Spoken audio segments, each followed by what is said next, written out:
Hello friends, आज हमारे पास आया है सैमसंग फोल्ड 3। प्रॉब्लम ये है, इसमें साउंड का प्रॉब्लम है। स्पीकर नहीं बज रहा है, साउंड का दिक्कत है। जैसे इसको हाफ खोल रहे हैं, हल्का खोल रहे हैं तो इसमें साउंड बजेगा। अगर इसको पूरा खोल देंगे तो साउंड नहीं बजेगा।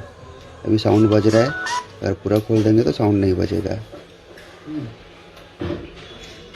अभी ऊपर से मिडिल फ्लेक्स लगाए हैं साउंड चेक करने के लिए। अभी साउंड बज रहा है। ये मिडिल फ्लेक्स ऊपर से लगाए हैं टेस्टिंग के लिए। मिडिल फ्लेक्स चेंज कर दिए, अभी साउंड प्रॉपर बज रहा है, प्रॉपर ओके हो गया है।